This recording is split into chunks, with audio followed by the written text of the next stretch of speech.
श्री गणेशाय नमः। ओम श्री सरस्वत्यै नमः। ओम श्री गुरुभ्यो नमः।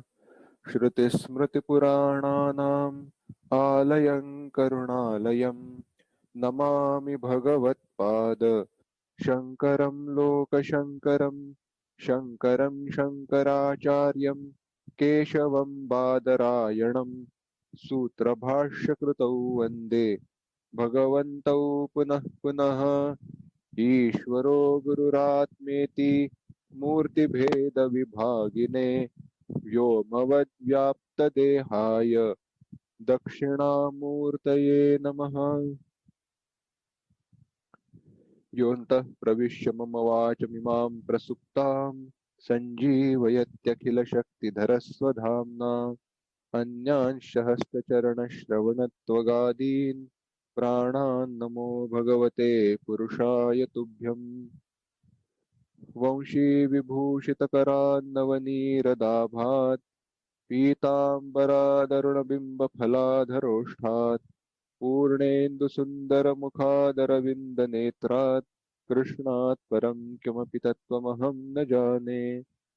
वसुदेवसुतं देवं कंसचाणूरमर्दनं देवकी परमानन्दं कृष्णं वन्दे जगद्गुरुम्।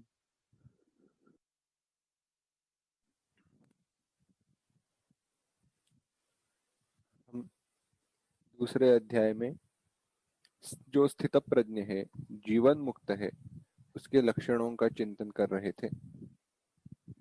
उन लक्षणों का चिंतन हम आगे करें उसके पूर्व कुछ भगवत गीता के श्लोकों का एक बार एक साथ पाठ करेंगे।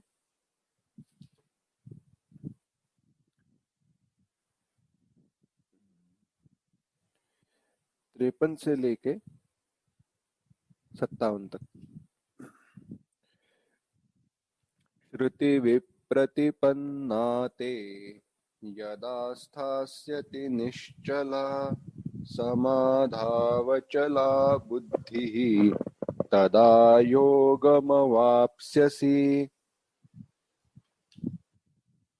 अर्जुन उवाच स्थितप्रज्ञस्य का भाषा समाधिस्थस्य केशव स्थितधीः किं प्रभाषेत किमासीत व्रजेत किम्। श्रीभगवानुवाच प्रजहाति यदा कामान् सर्वान् पार्थमनोगतान् आत्मन्येवात्मना तुष्टः स्थितप्रज्ञस्तदोच्यते। दुःखेष्वनुद्विग्नमनाः सुखेषु विगतस्पृहः वीतरागभयक्रोधः स्थितधीर्मुनिरुच्यते। यः सर्वत्रानभिस्नेहः तत्तत्प्राप्य शुभाशुभम् नाभिनन्दति न द्वेष्टि तस्य प्रज्ञा प्रतिष्ठिता।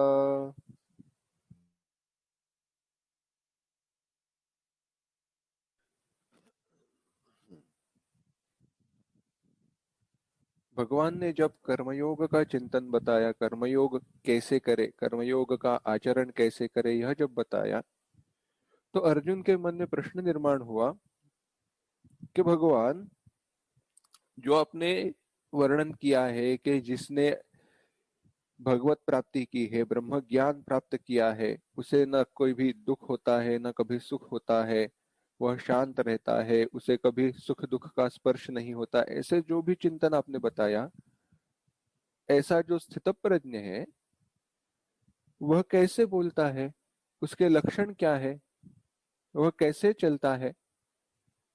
इस प्रकार से जब प्रश्न किए गए, प्रश्न क्या क्या किए गए, पहले तो उसके लक्षण पूछे गए। का भाषा प्रभाषेत किम, का भाषा लक्षण क्या है, कैसे बोलता है, किम आसीत कैसे बैठता है, और व्रजेत किम कैसे घूमता फिरता है। तो भगवान कहते हैं, भगवान ने उसके लक्षण बताए और बाद में अब जो भी उसका आसन है कैसे रहता है वह बताने वाले हैं। इसके पूर्व एक कथा सुनते हैं तो यह जो सारे लक्षण है ना वह हमारे ध्यान में आएंगे। ये सारे जो लक्षण है दो दृष्टियों से देखे जा सकते हैं। एक तो आध्यात्मिक दृष्टि से, आध्यात्मिक दृष्टि से माने जो वानप्रस्थी है, सन्यासी है, ब्रह्मचारी है उनके दृष्टि से, और गृहस्थ के लिए। क्योंकि होता ऐसे है, शास्त्र ने उपदेश सबके लिए दिया है, किया है। शास्त्र ने सबको मोक्ष का मार्ग बताया है, पर हरेक की कर्तव्य कर्म के अनुसार वह किस मार्ग का आचरण करे और कैसे आचरण करे यह भिन्न भिन्न दृष्टि से बताया है। यहाँ पे जो लक्षण बताए हैं वह सिद्ध है, वह प्राप्त है, पर वह जो प्राप्तव्य है हमारे लिए, जो सिद्ध के लिए प्राप्त है, जो इन्होंने प्राप्त किया है, वह हम कैसे प्राप्त करें यह हमें हम अपने आप से अपने आप को कहाँ है यह जानकर सोचना चाहिए। बाद में चौथे अध्याय में भगवान जनक जी महाराज का जो उदाहरण देने ही वाले हैं, बताने ही वाले हैं, तब तो अलग से विचार आएगा ही। यहाँ पे इसलिए कथा के बारे में कथा के दृष्टि से कहना था। जनक जी महाराज, जनक यानी कैसे है, जो मिथिला, यह नगरी जो थी, मिथिला जो राज्य था वह जनपद था। जनपद यानी अगर हमें कहना है तो एक राज्य कहते हैं ना, अनेक जिलाओं का मिलकर एक राज्य हो जाता है, वैसे राज्य था, इट वॉज अ स्टेट। ऐसे अनेक सारे जनपद थे। तो जो वह जनपद था उसके जो राजा थे वह जनक कहे जाते थे। तो जनक यह एक पद था, इट वॉज अ पोजिशन। और जनक, इस पद पर रहने वाले जो भी सारे राजा थे वह सारे के सारे ब्रह्मज्ञानी और जीवन मुक्त थे। उस जनपद के सारे जो राजा थे वह सारे जीवन मुक्त थे। और उन सारे राजाओं को शास्त्र विचार, शास्त्रार्थ, ब्रह्म ज्ञान, इसके चिंतन करने की बड़ी इच्छा हुआ करती थी, बड़ी उनको उनमें आनंद हुआ करता था। अगर आप रामचरितमानस में देखो तो जनक जी महाराज जब प्रभु रामचंद्र जी को देखते हैं ना, वह कहते हैं अगर मेरा मन इनके प्रति आकृष्ट हो रहा है तो यह साक्षात ब्रह्म ही है, क्योंकि ब्रह्म को छोड़कर मेरा मन कहीं भी आकृष्ट नहीं होता, मेरा मन विषयों के प्रति जाता ही नहीं है। और अगर मेरा मन इन प्रभु राम जी के प्रति जा रहा है, उनके प्रति आकृष्ट हो रहा है, तो वह साक्षात ब्रह्म है। और विश्वामित्र जी से उन्होंने पूछा बताइए यह कौन है। तो विश्वामित्र जी ने कहा वह ब्रह्म वगैरह नहीं, वह दशरथ पुत्र राम है। क्योंकि रामायण की सारी लीला रुक जाती ना, वह ब्रह्म जानते थे। तो चलो वह बात भिन्न है। कथा का मुद्दा यह है, कथा यह कहनी है कि एक दिन विश्वामित्र जी जनक महाराज जी के पास आए तो सत्संग का आयोजन किया गया। अब सत्संग रखना है तो जो राजा का महल था वहीं पे उसका बड़ा पंडाल वगैरह डाला गया, वह सभा मंडप वगैरह बनाया गया और वहां पे सत्संग शुरू होने लगा। पर होता ऐसे था, जब सत्संग शुरू हो रहा है, विश्वामित्र जी सत्संग करने वाले हैं, यह जब पता चला तो कई सारे सन्यासी, ऋषि, मुनि बहुत सारे वहां पे आए और वह भी सत्संग सुनने लगे। पर सत्संग हो रहा था राजा के लिए। पर होता ऐसे है, सत्संग जब शुरू होना है वक्त पर शुरू होना चाहिए, वक्त पर खत्म होना चाहिए, नियम है। पर जब तक राजा उसका राज्य का जो भी क्रिया है, राज्य का जो भी कामकाज है, वह सब सारा काम समाप्त करके आया करता था। तो जब दरबार खत्म हो जाए वह आता था। तो कभी कभी देरी हो जाती थी। तो बाकी सन्यासियों को, वहां पे जो थे ऋषि मुनि थे, उनको लगने लगा विश्वामित्र जी को धन की इच्छा है, इसीलिए राजा के लिए यहाँ पे रुके रहते हैं। इतने बड़े महर्षि हुए पर धन की आसक्ति कुछ इनकी गई नहीं। राजा को खुश करने के लिए जब तक राजा आता नहीं तब तक ये सत्संग शुरू करते नहीं। अब विश्वामित्र जी तो ब्रह्मर्षि ठहरे, उनको इस बात का पता लग गया। उन्होंने कहा चलो ठीक है, देखते हैं किसका अधिकार किसका बड़ा है और किसका छोटा है। अधिकार देखते हैं और अधिकार बता देते हैं जनक जी महाराज का क्या अधिकार है। तो दूसरे दिन जब सत्संग शुरू हुआ तो विश्वामित्र जी ने अपनी माया शक्ति से, अपनी तप शक्ति से आग प्रकट की। मिथिला जो नगरी थी उसके बाहर आग लगी। अब जब आग लगी तो सेवक आया और सेवक ने कहा महाराज आग लगी है। तो महाराज जी ने कहा मेरे मंत्री हैं वह देख लेंगे। आग बढ़ने लगी, अंदर आने लगी, पूरे शहर में फैल गई। जनक जी महाराज निश्चिंत थे। आग बढ़ते बढ़ते बढ़ते ये सारे सन्यासी ऋषि मुनि इनकी जो कुटिया वहां पे बनाई थी वहां तक आई, राजवा के महल तक आई। फिर भी सारे शांत थे। कुछ सन्यासी ऋषि मुनि ऐसे थोड़े हिलने डुलने लगे कि अरे हमारा कमंडलू, हमारी लंगोटी, हमारी धोती वगैरह सब वो जल जाएंगे, हमारे वलकल जल जाएंगे। जब उनके कुटियों को आग लगने लगी वह सारे उठे और अपना सामान संभालने के लिए भाग गए। राजा वहीं पे बैठा रहा। राजा के महल को आग लगी है दिख रहा है, पूरे सभा मंडप जो था वहां तक आग पहुंची है, सत्संग के स्थान पर आग पहुंची है। राजा वहीं के वहीं निश्चिंत था और विश्वामित्र जी से सत्संग सुन रहा था। जब यह सारे लोग अपने अपने वस्तु को संभालने के लिए गए तो विश्वामित्र जी ने अपनी माया को आकृष्ट कर लिया। कोई कहीं आग नहीं, कुछ नहीं, कुछ भी नहीं। ये सारे लोग चौंक गए, वापस आकर सभा मंडप में बैठ गए। विश्वामित्र जी ने राजा से पूछा राजा, अरे सारे तेरी राज्य को आग लगी थी, राजा तुम्हारी महल को आग लगी थी, फिर भी तुम उठकर क्यों नहीं गए? तो राजा ने कहा नमे स्यात् नमे किंचन, मेरे ये सब कुछ वित्त जो है अहोबत महत् वित्तम नमे स्यात् अद्यापि किंचन मिथिलायां प्रदीप्तायां नमे दह्यति किंचन। यह सारा वित्त मेरा है फिर भी, यह वित्त मेरे पास है फिर भी मिथिलायाम प्रदीप्तायाम, सारी मिथिला को भी आग लग जाए फिर भी मेरा कुछ भी जल नहीं रहा है। यह अधिकार है, सारे उपभोग है, वह स्वयं राजा है। राजा के जो सारे सुख है वह उनके पास उपलब्ध है, पर वह होते हुए भी उसमें से कोई भी एक सुख से यह आसक्त नहीं है, चिपके हुए नहीं है। यह ज्ञान का सामर्थ्य है, यह अधिकार है। हमारे आजू बाजू में सारे सुख होते हुए भी अगर जब हम उनसे चिपके हुए, उनसे आसक्त, उनसे जुड़े हुए ना रहे तो सच्चा सुख है। यही सारा स्थित प्रज्ञ का चिंतन है। एक दो दिन पहले ही ऐसे ही बात हो रही थी तो बताया सुना कि सांगली में अभी हमारे यहाँ पे तो बारिश हुई नहीं है, लेकिन पूना, पंढरपुर वगैरह वहां पे जाओ तो बहुत बारिश हुई है।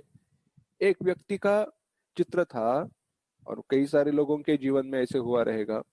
पूरा खेत गन्ने का खेत था, अब और कुछ महीने बाद जो काट सकता था वह पूरा का पूरा जमीन के साथ एक हुआ था, पूरा नष्ट हुआ था और वह रो रहा था। मन में विचार आया चलो वह उसके बारे में है, मैं उसके बारे में आलोचना कर सकता हूँ, कह सकता हूँ अरे दुख क्या कैसा, पर अगर मेरे जीवन में अगर कोई ऐसा प्रसंग आए, मैं अगर उस व्यक्ति की जगह पर होता और यह ज्ञान के साथ, हाँ, ये आध्यात्मिक पढ़ाई वगैरह इसके साथ भी मैं अगर उस व्यक्ति के जगह पर होता तो मेरी प्रतिक्रिया क्या होती। देखो यहाँ पे दुख का कारण क्या है।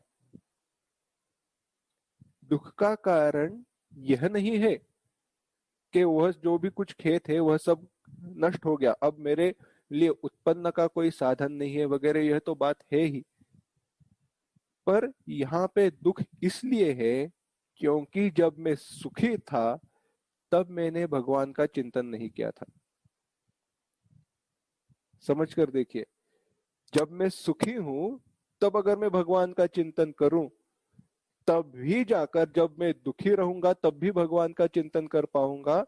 और एक तटस्थ दृष्टि के साक्षी दृष्टि से उससे भिन्न रहकर कह सकता हूं, हाँ दुख हुआ है पर मैं दुखी नहीं हूं। दुख में सब सुमिरन करे, सुख में करे न कोई, ये जो कहा है यह इसीलिए कहा है। अगर सुखी हूं तब भी मैं भगवान को अगर सुख देने वाला मानता हूं, सुख देने वाले मानता हूं, तब तो दुख में भी जब दुखी रहता हूं तब भी मुझे दुख नहीं होगा। पर हम बिल्कुल उल्टा करते हैं, सुखी रहते हैं तो भगवान की चिंतन नहीं करते, दुखी रहते तब भी करते हैं। इसीलिए नित्य प्रयत्न होना चाहिए।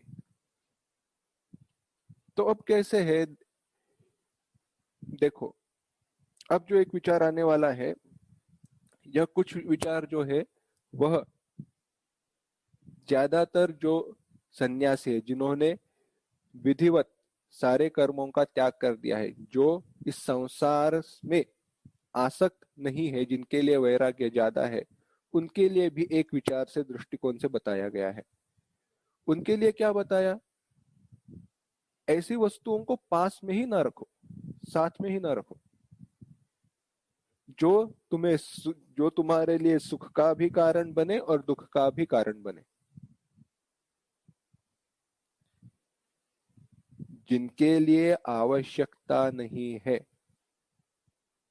अगर हम गृहस्थ है तो हमारे लिए इन वस्तुओं का संग्रह करना रखना आवश्यक है, क्योंकि हमारे ऊपर कई सारे लोग निर्भर है। कोई तो हमारे ऊपर है ना, डिपेंडेंट है ना। तत्व की दृष्टि से देखा जाए तो कोई किसी के ऊपर डिपेंडेंट नहीं रहता वगैरह, वो सब बात अलग है। व्यवहारिक दृष्टि से मैं बात कर रहा हूँ। पर ऐसे होते हुए उनसे भिन्न रहने का प्रयास गृहस्थ को करना चाहिए। और जो सन्यासी है उसको ऐसे वस्तुओं के संचय से ही दूर रहना चाहिए। चलो, यह विचार हुआ। अब भगवान क्या कहते हैं, देखिए 58वां श्लोक।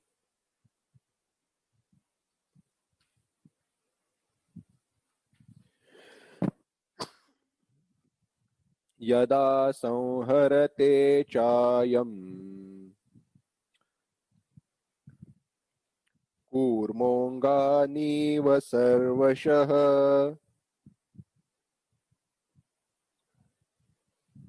इन्द्रियाणीन्द्रियार्थेभ्यः तस्य प्रज्ञा प्रतिष्ठिता।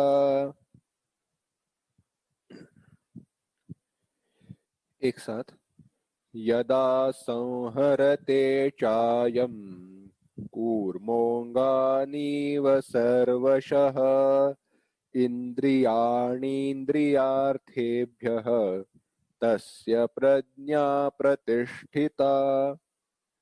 भगवान कहते हैं च, और, क्योंकि अब एक एक लक्षण बता रहे हैं तो बताए, ये पहले के बताए और कह रहे हैं। और कूर्मः सर्वशः अंगानि इव, जैसे कछुआ कछुआ सब जगह से, सर्वशः अंगानि इव, अपने सारे जो अवयव है उनको अंदर खींच लेता है,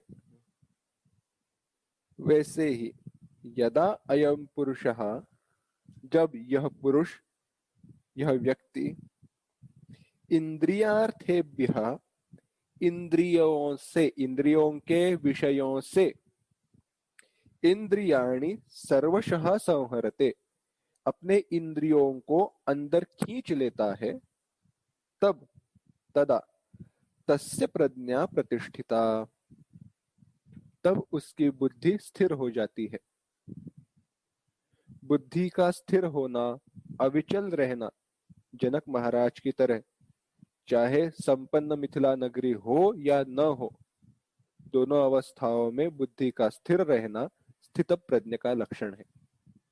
यह कब होगा? जब विषयों से मैंने अपनी इंद्रियों को आकृष्ट कर लिया है। उदाहरण दिया कछुए का, जैसे कछुआ अपने सारे इंद्रियों को, अवयवों को, चार पैर और सर और इन सबको अंदर खींच लेता है, जिस प्रकार से वो अंदर खींच लेता है, उसी प्रकार जब हम हमारी पांच ज्ञानेंद्रिया और मन, या छह चीजों को अपनी अंदर आकृष्ट कर लेते हैं ना,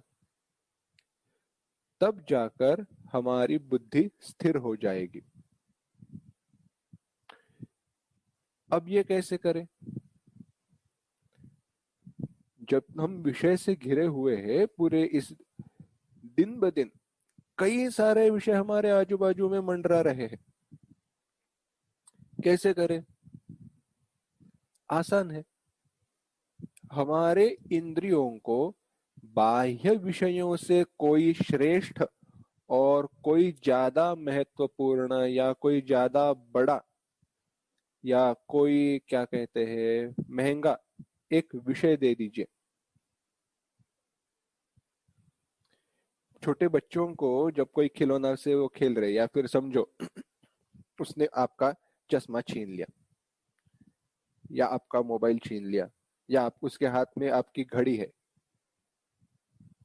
तो आप क्या करते हो? वो तो घड़ी छोड़ेगा नहीं, मोबाइल छोड़ेगा नहीं, ऐनक तो छोड़ेगा नहीं, तो क्या करे? उसको कोई दूसरी वस्तु उसके हाथ में थमा दो।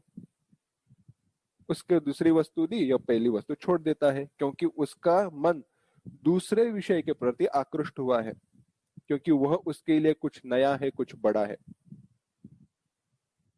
ऐसे ही हमारे मन का है। मन हर क्षण हमेशा पुराने विषय से नए विषयों के प्रति आकृष्ट होते रहता है, और जो अधिक ज्यादा सुख देने वाला है, अधिक ज्यादा श्रेष्ठ विषय है, बड़ा विषय है, उसी के प्रति वह जाता है। ऐसा विषय कौन सा है जो हर क्षण नया है, नित्य है और सबसे श्रेष्ठ है? केवल और केवल भगवान ही ऐसे है। जितना चिंतन करो हर बार कुछ नया मिलेगा, उनके चरित्र को देखो हर बार कुछ नया मिलेगा। इतना ही नहीं, वह तो नित्य है, वह कभी समाप्त नहीं होने वाले, सारे विषय आकर चले जाएंगे, भगवान वही के वही है। तो जब हमारे इंद्रियों को हम आकृष्ट कर लेते हैं, तो उन इंद्रियों को भगवान के प्रति जोड़ देना चाहिए। बाद में ये अगले श्लोक में हम चिंतन करेंगे इसका। भक्ति की जो एक व्याख्या की है मधुसूदन सरस्वती जी ने, उन्होंने क्या कहा? धृतस्य भगवत धर्मा धारावाहिकतां गता सर्वेशे मनसो वृत्तिस भक्तिरित्यभिधीयते। कहा क्या है? जैसे ये रहता है ना मोम, मोम तो वह तो गाढ़ा रहता है, तो कुछ बहता नहीं है। मोम जब गाढ़ा रहता है तो बह नहीं सकता, उसको आप रंग दे नहीं सकते। पर ऊष्मा के कारण जब आप उसको गर्म करते हो, तो उसके कारण जब वो पिघल जाता है तो वह बहने लगता है, और उसमें जो आप रंग डाल देते हो ना, वह उस मोम का रंग हो जाता है, बाद में वह मोम से छूटता नहीं। वैसे ही भगवान रस के द्वारा भगवान को अपने मन के लिए रस बना दो। मन भगवान के प्रति आकृष्ट कर दो उनके लीला, उनके चरित्र चिंतन, उनके द्वारा, तो वह रस प्राप्त होने के कारण मन पिघल कर जब भगवान के प्रति भागने लगता है, तो भगवान रूपी रंग उस मन में डाल दो, तो मन से वह रंग कभी छूटेगा नहीं, मन भगवान में लीन हो जाएगा। फिर से, भगवत चिंतन के कारण होता ऐसे है, मन पिघलने लगता है। कभी कभी आपका भी अनुभव हुआ रहेगा। यह कभी कभी होता है, हर बार होता नहीं है, और ज्यादा बार हो रहा है तो अच्छी बात है। हम भगवान का चिंतन करते हैं या सत्संग में जाते हैं, कथा सुनते हैं, और उससे भी खासकर कभी कभी भगवान के कोई लीला का चिंतन करते समय हमें पता भी नहीं चलता और हमारे आंखों से आंसू बहने लगते हैं, चाहे वो दुख का प्रसंग हो या सुख का प्रसंग हो।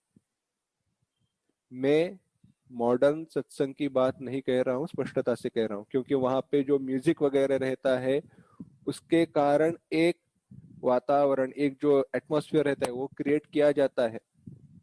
उसके कारण अगर आप रो रहे हो, हंस रहे हो, तो वह बात भिन्न है। उस पर मेरा उतना विश्वास नहीं है। आप स्वयं जब भगवान की लीला का चिंतन कर रहे हो, तब जब उस लीला की स्मरण से आपकी आंखों से अनजाने में आंसू बहने लगते हैं, तो समझना आपका मन द्रवित होने लगा है। और ऐसे द्रवित हुआ मन जब भगवान के प्रति दौड़ने लगता है, प्रवाहित होता है, उसमें जब भगवान के स्वरूप रूपी रंग, भगवान का रंग चढ़ा जाता है, तो मन भगवान का हो जाता है। आसान नहीं है, पर असंभव भी नहीं है। पर इसके लिए करना क्या चाहिए? हमारा मन विषयों से आकृष्ट करना चाहिए। एक मिनट।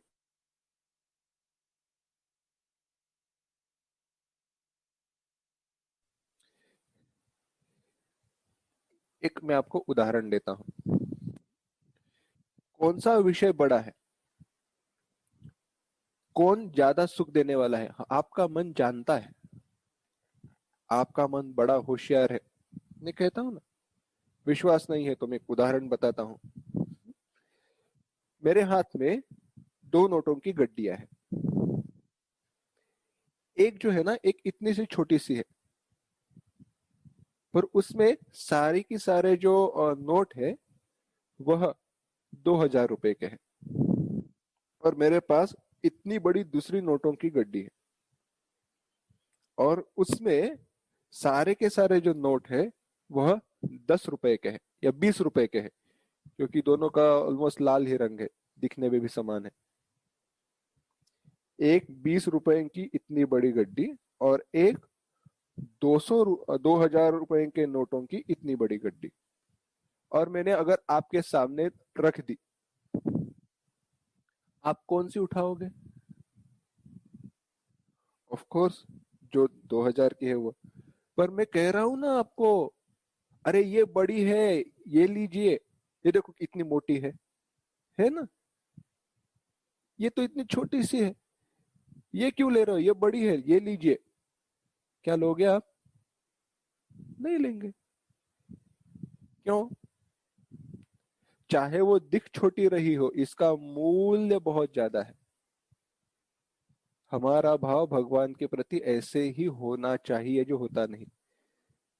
हम जाते हैं फेस वैल्यू से, दिख दिख कौन सी बड़ी रही है, तुरंत सुख किसका मिलेगा, ये बड़ी है तो सुख मिलेगा, ऐसे सोचते हैं। भगवान से प्राप्त होने वाला सुख जो है वह सूक्ष्म है, तुरंत समझ में नहीं आता। पर जब उसका मूल्य समझ में आए, तब जाकर ही तब जाकर ही हम सच में भगवान के प्रति आकृष्ट हो जाएंगे। चिंतन करके देखिए।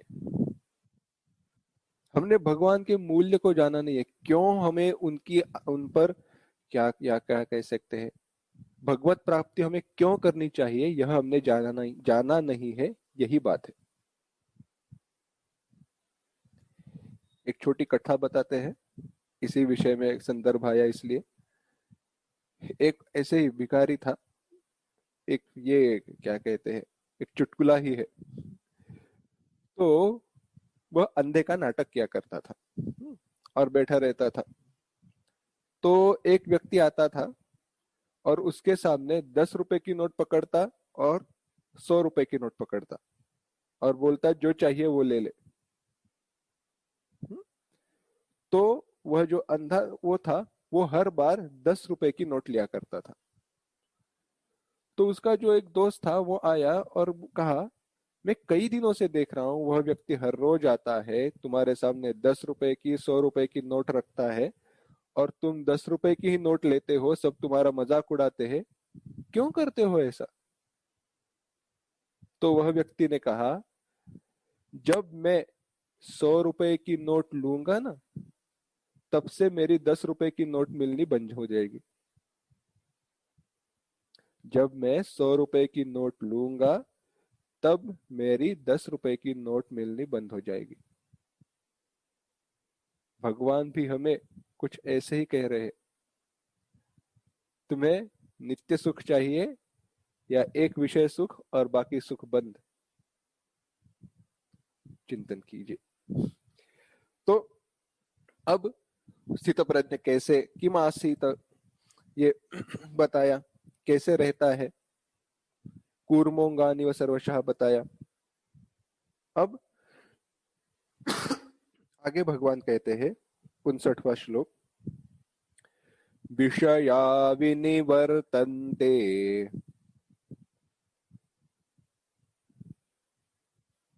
निराहारस्य देहिनः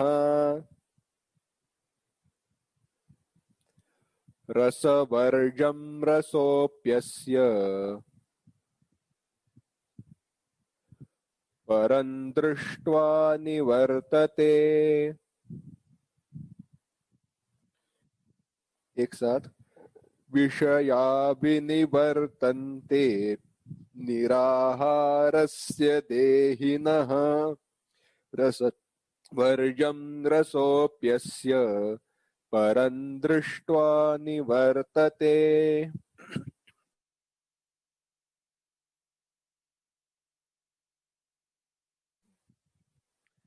भगवान कह रहे हैं, निराहारस्य देहिनः, जो इंद्रियों के द्वारा विषय का ग्रहण कर नहीं रहा है, ऐसे देहिनः, ऐसे पुरुष के लिए, ऐसे पुरुष के बारे में, विषयाः विनिवर्तन्ते, वह सारे विषय निवृत्त हो चुके हैं, वह सारे विषय दूर चले गए हैं, पर किंतु रसवर्जम, अपना रस पीछे छोड़ गए हैं।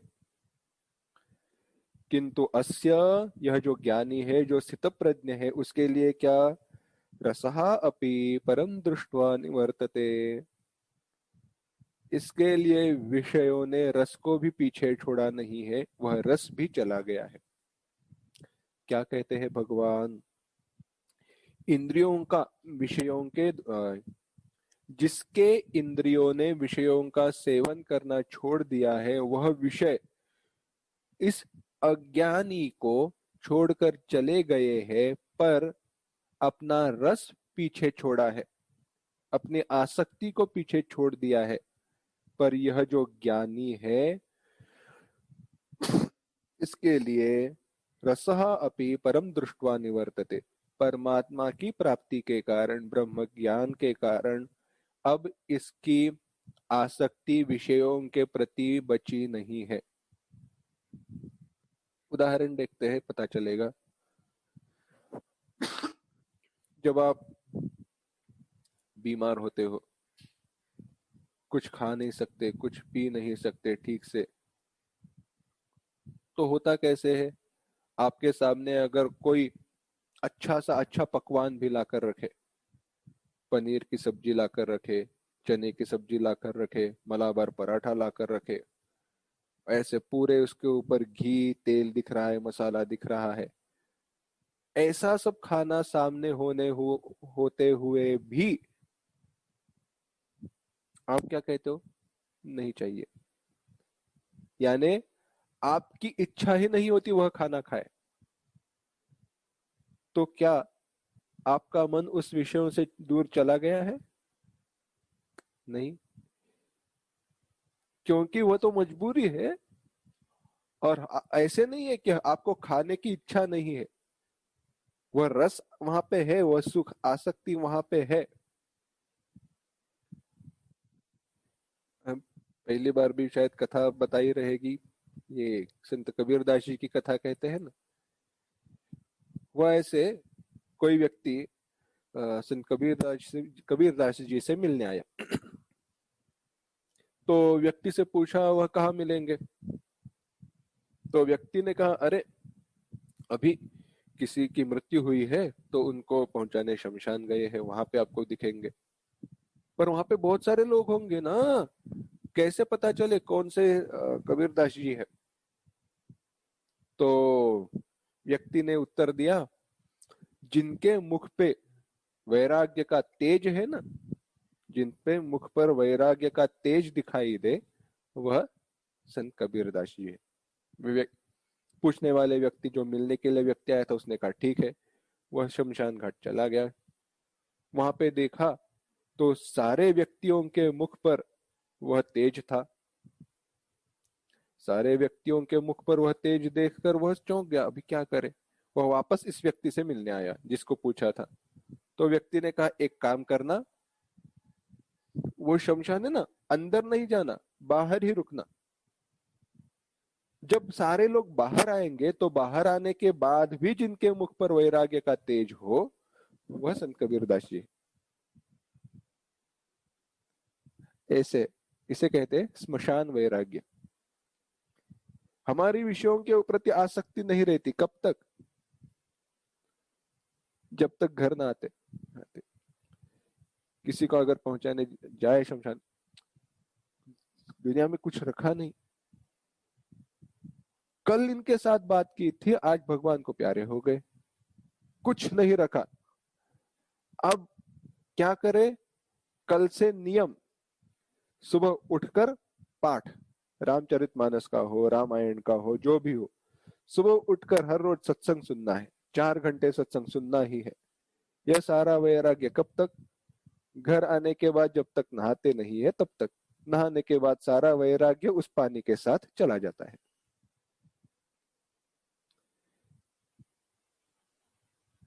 ये जो पहले श्लोक में बताया था, जिसने अपने इंद्रियों को विषयों से अपने प्रति आकृष्ट कर लिया है, खींच लिया है, उसके लिए उसका मन विषयों के प्रति जा नहीं रहा है, बात सही है। पर साधक के लिए हुआ ऐसे है, अभी भी कुछ विषयों के प्रति उसकी आसक्ति सूक्ष्म दृष्टि से रही है, अटकी हुई है कहीं पे तो। और यह जब कब चला जाएगा? जब भगवत दर्शन हो जाएगा, साक्षात्कार हो जाएगा या ब्रह्म ज्ञान हो जाएगा, तब जाकर, जब निरतिशय सुख की प्राप्ति होगी, तब जाकर यह सारे सुखों के प्रति जो हमारी आसक्ति है वह दूर हो जाएगी।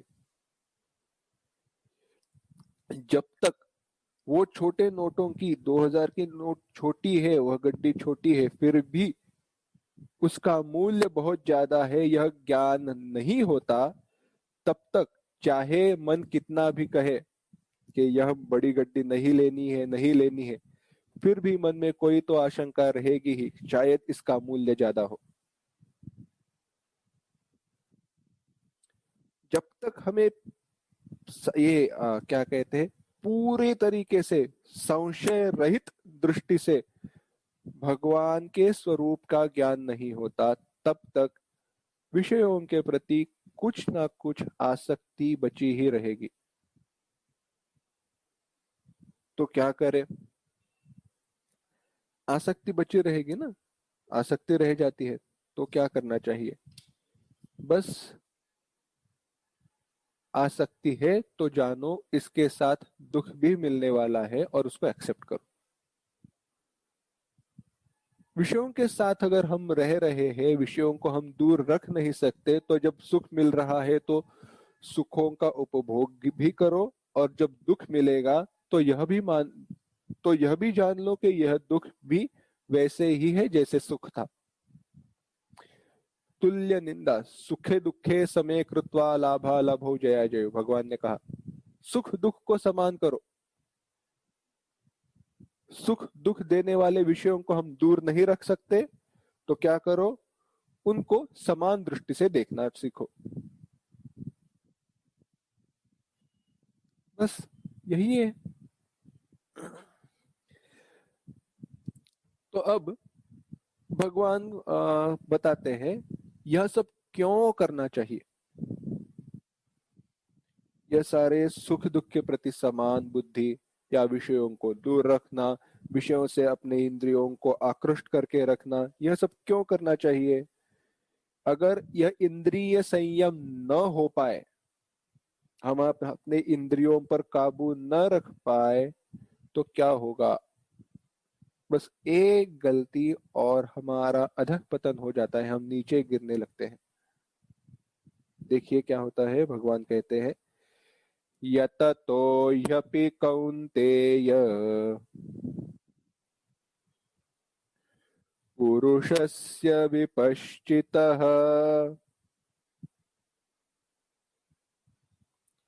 इंद्रियाणि प्रमाथीनि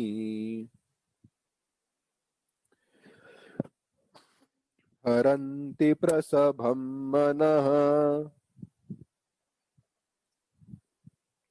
यततो ह्यपि कौन्तेय पुरुषस्य विपश्चितः इंद्रियाणि प्रमाथीनि हरन्ति प्रसभं मनः। भगवान कहते हैं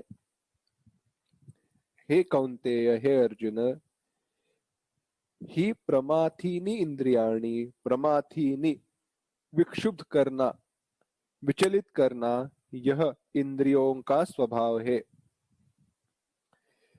और यततः विपश्चितः पुरुषस्य, किसका, जो इंद्रिय संयम का प्रयत्न कर रहा है, भगवत प्राप्ति का प्रयत्न कर रहा है, ऐसे विपश्चितः बुद्धिमान पुरुषस्य, पुरुष का मनः अपि प्रसभम हरन्ति, ऐसे व्यक्ति का मन भी वह हरण कर ले जाते हैं। भगवान कह रहे हे अर्जुन, अगर आसक्ति नष्ट नहीं हो जाती है तो होगा यह, अपने मन में चांचल्य, चंचलता उत्पन्न करने वाली यह इंद्रिया, क्षोभ निर्माण करने वाली यह इंद्रिया,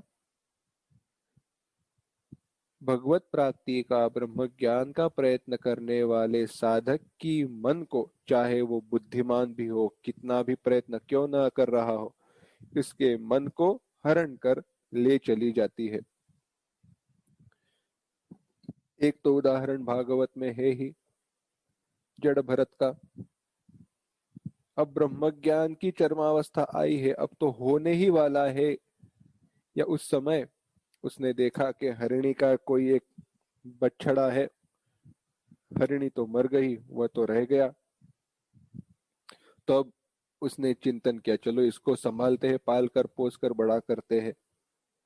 और जब वह बड़ा करने लगा तो आसक्ति बढ़ने लगी, और जब अपने शरीर को त्याग दिया तो चिंतन, अब इस हिरण के शावक का क्या होगा, वो बच्चे का क्या होगा, यह चिंतन है, तो अगला जन्म हिरण का मिल गया। जहां मोक्ष मिलना था वहां पे हिरण का अगला जन्म मिला, पर भगवान की कृपा थी, पूर्व साधना का सामर्थ्य था, सत्संग मिला, और उसके बाद नए जब फिर से नर जन्म या मनुष्य जन्म मिला, तो उसने कहा अब कुछ लेना देना कुछ नहीं, बोलूंगा ही नहीं। सारे विषयों का जन्म जड़ बुद्धि से रहकर उन्होंने त्याग कर दिया था। हुआ क्यों, एक छोटी सी आसक्ति रह गई बस। दूसरी कथा कहते, अपने एक साधक था, गुरुजी ने कहा मैं यात्रा पर जा रहा हूँ, 4-5 साल लगेंगे, मैंने तो जो जो भी मुझे सिखाना था बहुत सारा अभी सिखा दिया है, अब तुम साधना करो, क्या करो, वन में जाकर कुटिया बनाकर रहो, भिक्षा मांग कर भोजन करो। तो उन्होंने कहा ठीक है। ये वह गया, वन में कुटिया बनाकर रहने लगा। कुछ नहीं, 2 लंगोटी और 1 कफनी, बस इतना ही। भिक्षा मांगने चला जाता गांव में, भिक्षा मांगकर जो भी मिले वो पकाकर खाता था। एक दिन हुआ ऐसे, वहां पे चूहे थे, तो चूहों ने उसके 1 लंगोटी को खा गए। अब क्या करे, 1 ही लंगोटी बच गई। तो जब यह बात उन्होंने गांव में किसी व्यक्ति से बताई तो उसने वो कपड़ा दे दिया। फिर से वही बात, चूहों ने उसको कपड़े को खा गए। चूहे कपड़े को खा गए तो और क्या करे, बार बार तो लंगोटी दे तो नहीं सकते। तो गांव का लोगों ने कहा कि आप एक बिल्ली क्यों नहीं रखते, बिल्ली रखो तो चूहे चले जाएंगे। तो उसने कहा ठीक है, तो उसने बिल्ली को रखा। अब हुआ ऐसा, बिल्ली ने चूहों को खा गई, पर बिल्ली कुछ गई नहीं। चूहे तो चले गए, बिल्ली रह गई। अब बिल्ली रह गई, बिल्ली भूखी रहने लगी, तो वह भिक्षा में दूध मांगने लगा बिल्ली के लिए। तो बार बार दूध कौन दे, तो लोगों ने कहा एक काम करो, आप तो साधक हो, आपके लिए तो दूध लगेगा ही, बाद में घी वगैरह, तो एक आप गाय ही रख लो, हम आपको गाय दान दे देंगे। तब गाय को रखा। अब बिल्ली के लिए दूध हुआ, पर गाय के लिए घास मिलना मुश्किल हुआ। तो अब घास के लिए क्या करे, तो गांव के लोगों ने कहा उस गाय का ख्याल रखने के लिए हम किसी को भेज देंगे। तो उन्होंने एक महिला की योजना कर दी। अब हुआ ऐसे, यह हर रोज उस महिला को देखता था, उसका मन उस महिला के प्रति आसक्त हुआ और इसने अब शादी कर ली। अब शादी हो गई तो चिंतन यह है क्या करे, क्योंकि अब तो भिक्षा नहीं मांग सकते ना, अब तो गृहस्थ बन गया। तो गांव के लोगों ने कहा ऐसे तो ये जंगल की ही है, जगह है, बाजू में नदी भी है, आप खेती क्यों नहीं करते। उसने कहा अच्छी बात है, चलो। तो वह खेती करने लगा। करते करते करते करते उसका संसार बढ़ने लगा। 4-5 साल बाद गुरुजी अपने चेले को मिलने आए।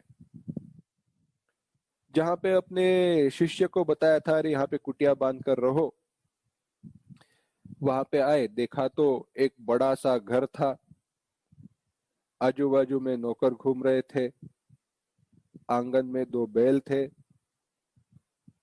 और वहीं पे बाहर कोई ऐसे सिल्क यानी अपने रेशमी वस्त्र पहना हुआ व्यक्ति बैठा हुआ था आराम से। गुरुजी वहां पे गए और उन्होंने पूछा कुछ साल पहले मैं अपने चेले को यहाँ पर छोड़ के गया था, उसके बारे में कुछ पता है। वह व्यक्ति उठा, गुरु के चरणों पर सर रखते हुए कहा गुरुजी वो चेला मैं ही हूं। क्यों हुआ, बस एक छोटी सी आसक्ति। कथा कितनी भी क्या कहते असंभव लगे, कुछ भी हो, तात्पर्य यह है एक छोटी सी गलती हमें यहाँ नीचे तक लेके जाती है। एक सामान्य उदाहरण बताते हैं, चलो समझो, अ, आप सीढ़ियां चढ़ रहे हो, सब्जी की थैली है आपके हाथ में, और आपके हाथ में सब्जी की थैली है, और उस थैली में से ऊपर सब टमाटर वगैरह आए हुए, टमाटर ऊपर है नीचे नहीं है, क्योंकि टमाटर तो कोई नीचे थैली में रखता नहीं है सब्जी के। तो टमाटर ऊपर है।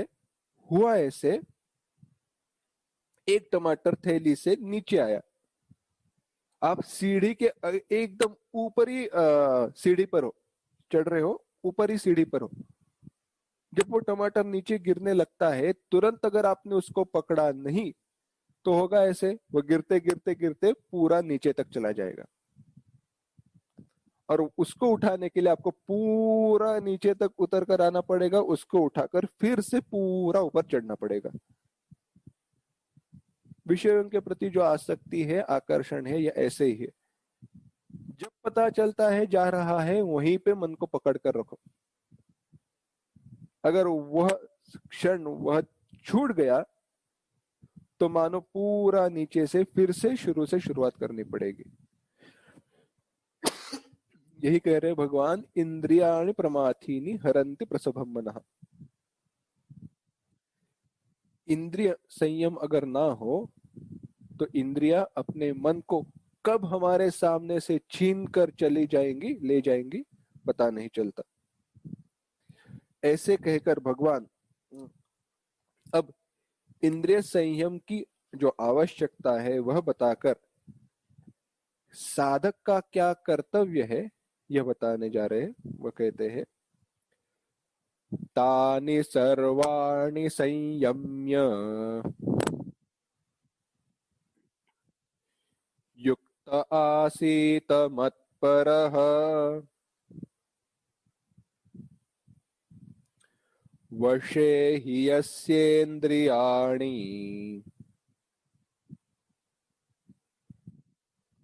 तस्य प्रज्ञा प्रतिष्ठिता।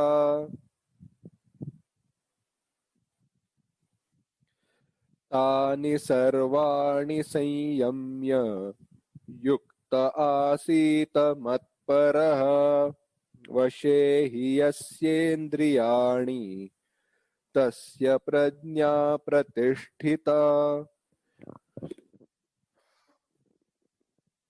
भगवान कहते हैं, अतः इसलिए तानि सर्वाणि संयम्य, वह सारे इंद्रियों को नियंत्रित करके, अपने संयम करके, अपने काबू में रखकर,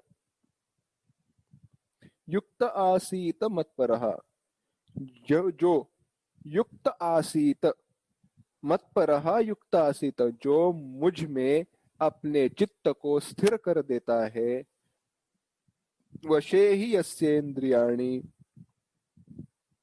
यस्य इंद्रियाणि वशे, जिसकी इंद्रिया उसकी वश में रहती है, तस्य प्रज्ञा प्रतिष्ठिता, उसकी बुद्धि स्थिर है।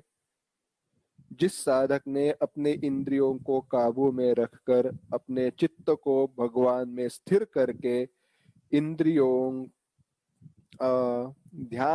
भगवान का ध्यान किया है, जिसकी काबू से इंद्रिया कभी छूटती नहीं, वह स्थिर चित्त है, वह स्थित प्रज्ञ है।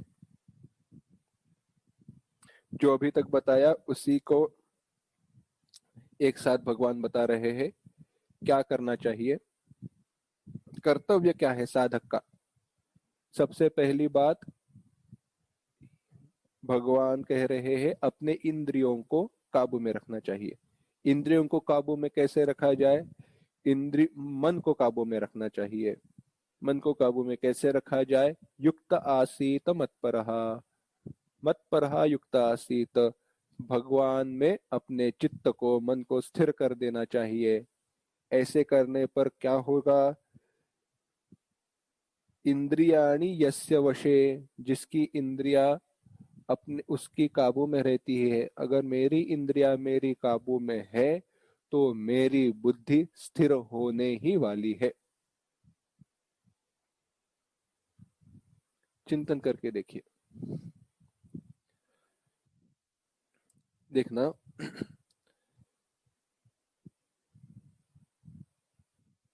मन ऐसी बात है ना, हमारे एक मित्र थे, उन्होंने बहुत सुंदर बात कही थी।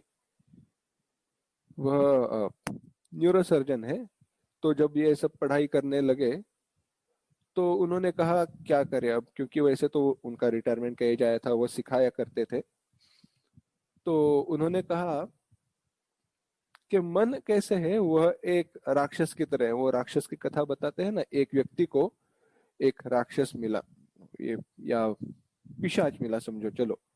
उसने कहा मैं तुम्हारा सेवक बन सकता हूं, पर एक है। इस व्यक्ति ने पूछा क्या है?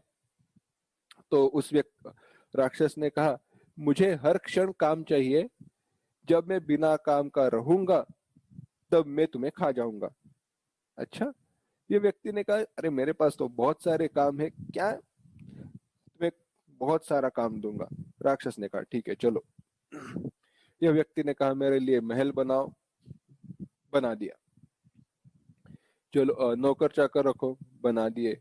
बैल लाओ, गाय लाओ, जो भी काम बताना था, जो भी इच्छा थी, इस व्यक्ति की इच्छा उस राक्षस ने, पिशाच ने पूरी कर दी। अब बात हुई ऐसी, इसको सूझना भी बंद हुआ कि अरे क्या करे, क्या बताए क्यों, और काम नहीं बताया तो राक्षस मुझे खा जाएगा। यह भागने लगा, गुरु जी के पास जाने लगा। राक्षस पीछे पीछे आ रहा था। यह गुरु जी के पास पहुंचा, गुरु जी ने समझा क्या हुआ है। उसने कहा उसके, बस मैं कहता हूं वैसे कहते जाओ। तो शिष्य गुरु जी की वाणी बोलने लगा। राक्षस ने पूछा मुझे काम दो, नहीं तो मैं तुम्हें खा जाऊंगा। व्यक्ति ने कहा एक काम करो, सीढ़ी लेकर आओ। तो उसने सीढ़ी लाई, उसको खड़ा करो। उसको खड़ा किया और कहा ऊपर चढ़ो। राक्षस ऊपर चढ़ा। कहा नीचे आओ, नीचे आया। अब यह व्यक्ति ने कहा जब तक मैं ना कहूं ऊपर नीचे करते रहो। तो अब राक्षस वहीं पे फंस गया। अब उसके लिए दूसरा कुछ है नहीं। मन का ऐसे ही है, मन हर क्षण कुछ ना कुछ नया मांगते रहता है। अगर हम देंगे नहीं तो वो हमें खा जाएगा। ये कथा बताकर उन्होंने कहा ऐसे ही जब, अब क्या करे, यह मेरे मन में विचार आया तो मैंने सोचा चलो क्यों ना सारी भगवत गीता को कंठस्थ करे, क्योंकि मन को कोई विषय देना है ना। तो भगवत गीता को मैंने कंठस्थ कर दिया। मन अपने आप काबू में रहने लगा। ऐसे कोई विषय जब तक मन को हम नहीं देते नित्य चिंतन के लिए, तब तक मन हमें परेशान करेगा ही। और दूसरी बात जो पहले कह रहे थे उसका विस्तार बताते हैं। मन को हर क्षण कुछ नया चाहिए। मैं मन की दृष्टि से विचार कर रहा हूं। मन को हर क्षण कुछ नया चाहिए। जो बात पुरानी हुई वह बात उसको वापस नहीं, उसकी इच्छा वह वापस नहीं करता। आपकी पसंद की खाने की कोई चीज कितनी खाओगे एक साथ, समझो लड्डू, गुलाब जाम, रसगुल्ला, जो भी है, खा खा कर कितने खाओगे। लड्डू रहेंगे तो 10 के ऊपर जाओगे नहीं। गुलाब जाम रसगुल्ला हो तो 12 15 20 के ऊपर जाओगे नहीं। उसके बाद तो आप पक जाओगे, आप कहोगे अभी नहीं, अब बस, अब बोर हो गए और नहीं खाना है। यानी मन को अभी कुछ नया चाहिए। यह जब और यह जब आप यह अनुभव भूल जाते हो तो फिर से आपको लगता है फिर से गुलाब जाम खाए, फिर से वही खाए। यानी विषयों को नया नया, कोई नया विषय हर क्षण मन को चाहिए।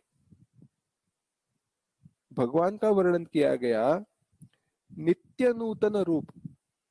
भगवान का रूप कैसे है? हर क्षण कुछ नया दिखता ही है। भगवान के चरित्र में झांक कर देखो, हर क्षण आपको कुछ नए नए रत्न मिलते रहेंगे। भगवत गीता का वर्णन करते हुए संत ज्ञानेश्वर जी महाराज कहते हैं यह ऐसी है, हरू म्हणे नेणी जे, देवी जैसे का रूप तुझे, तैसे नित्य नूतन देखिजे गीता तत्व। भगवत गीता कैसी है? हर क्षण आपको कुछ नया मिलेगा, हर बार आपको कुछ नया मिलेगा। भगवान ऐसे ही है। इसीलिए जब भगवान के प्रति मन सचमुच में आकृष्ट होता है, उस रस का आपको या एक बार अनुभूति हो जाती है उस रस की, तो बार बार मन उनके प्रति जाना ही चाहिए, जाएगा ही। और मन को उनके प्रति लगाने पर, भगवान तो नित्य है, बाकी विषयों की तरह वह नष्ट होने वाले नहीं है, तो नित्य रस की अनुभूति के कारण मन उनसे दूर जाएगा नहीं, भगवान में ही घूमते रहेगा। जैसे वह राक्षस सीढ़ी में ऊपर नीचे जाते रहा, वैसे।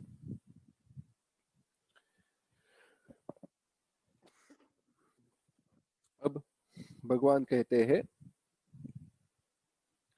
विषयों का जो ध्यान करता है, चिंतन करता है, उसकी अधोगति क्या होती है। कहते हैं ध्यायतो विषयान् पुंसः संगस्तेषूपजायते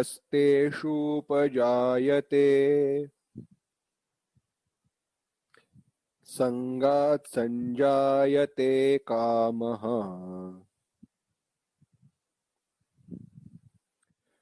कामात् क्रोधोऽभिजायते। अगला भी श्लोक। क्रोधात् भवति सम्मोहः सम्मोहात् स्मृतिविभ्रमः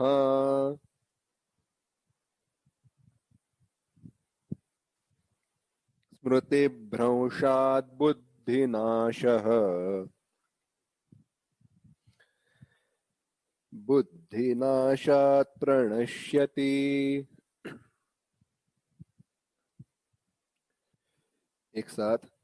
ध्यायतो विषयान् पुंसः संगस्तेषूपजायते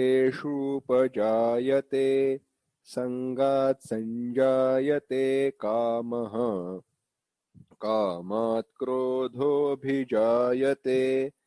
क्रोधात् भवति सम्मोहः सम्मोहात् स्मृतिविभ्रमः स्मृतिभ्रंशात् बुद्धिनाशः बुद्धिनाशात् प्रणश्यति।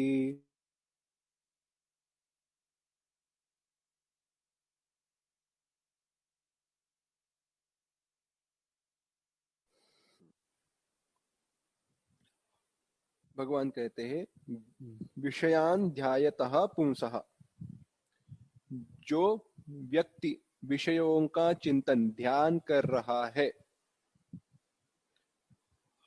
वह संगस्तेषुपजायते, उसके साथ उसकी आसक्ति संग निर्माण हो जाता है।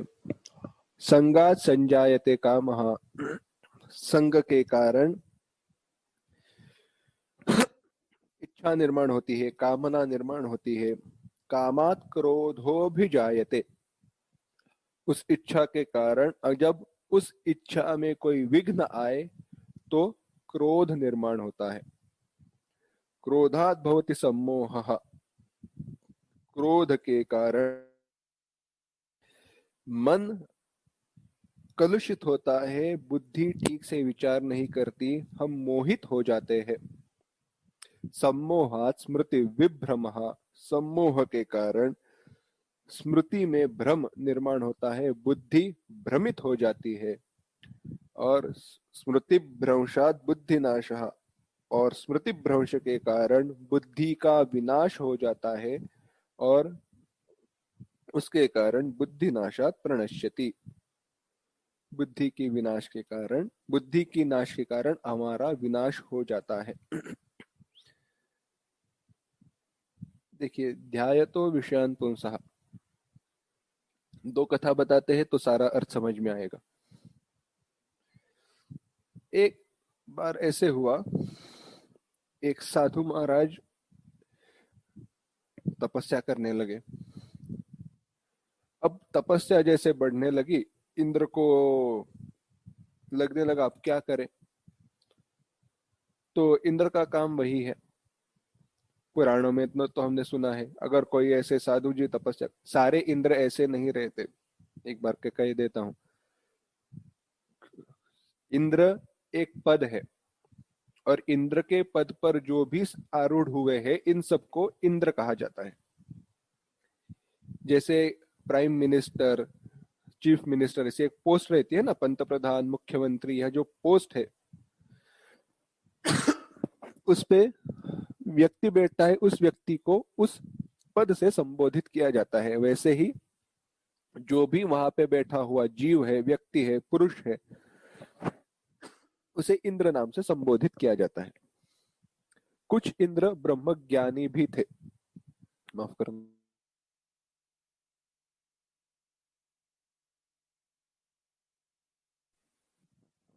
कुछ इंद्र ब्रह्म ज्ञानी भी थे। कुछ इंद्रों के बारे में तो हम पता ही है। क्या करे, अगर कोई ऋषि मुनि तपस्या कर रहे हैं तो मेनका, रंभा, अप्सरा, जो भी सारी अप्सराएं हैं उनको भेज दो, उनका तपोभंग करो। अब यह ऋषि की तपस्या जैसे बढ़ने लगी, इसने सोचा अरे अब कौन से अप्सरा को भेजे, क्योंकि सारी अप्सरा तो भेजी गई है, अब तो कोई अवेलेबल है नहीं, तो क्या करे।